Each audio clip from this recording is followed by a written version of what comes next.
Got a quick battery charger video for you today. This time it's the Klarus K1X and this was sent in via the company.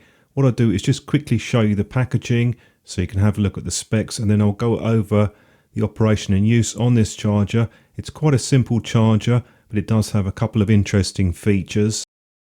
Wasn't much in this package except the micro USB cable. That's around 45 centimeters in length.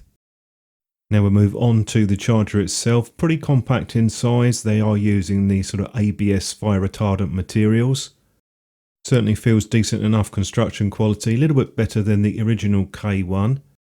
For some reason they put the C-type battery in there. The rest of the body pretty straightforward apart from your Type A output and the micro USB input. Top contact point has a sort of moulded shape to it. That's so you can fit the positive terminal, and there's the other one there with the raised points on it. I did measure the slot length on this. It's around 76 millimeters. Spring pressure's about right. It's medium tension on that and it feels quite smooth with the metal railing. Just peel off the protective plastic coating on the display. One of the most obvious advantages with this charger is that it does take the protected 20 and 21700 batteries.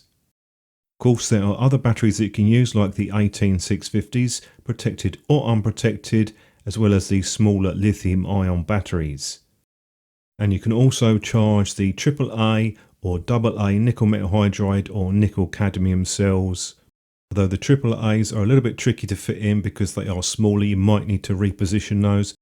There is one lithium cell that you can't charge though, and that's the 26650s. Reason for that is it just isn't quite wide enough to fit it. Another 3 or 4 millimeters and that would have fit in there no problem. Charging speeds on this charger are fixed, you can't change them. They are lithium ion. Any battery size charges at 1 amp, that's the maximum charging rate. Any of the nickel metal hydride or nickel cadmium cells, they always charge at half an amp. I'll quickly show you the power bank function on this. It's via the Type A output and you're getting around about an amp. You can see on this particular one it's just under the 5 volts, so that evens out to around about an amp, so you can expect that sort of charging speed. You do have a low voltage warning and there is a cut-off so you don't over discharge batteries. Unfortunately it just gives you the USB output. It doesn't give you any information at all on the battery on the discharge state. And it's also worth mentioning the charging display, that's not a real-time display, it just gives you the maximum potential charging speed. I did test some termination on this. It's coming around about 4.16, 4.17 for lithium ion batteries. And typical for the nickel metal hydride cells, that usually takes it over the 1.5 volt. Seems to be using the delta V termination for this. Give you a quick comparison with the original K1 that I picked up a few years ago. I tend to keep this in the car, and that has some advantages and disadvantages. You can charge the 26650 batteries in that charger. You also have a selection of half or 1 amp charging and you can manually adjust that yourself. I would have liked to have seen that feature on the K1X. That would have been pretty useful, particularly if you're using these smaller lithium ion batteries.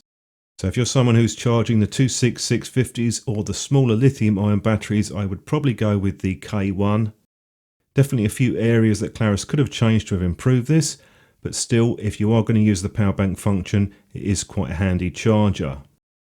I'll leave you with the user guide on screen now so you can have a quick look at that. Hopefully that'll give you an idea of what you can expect with this charger, and thanks for watching.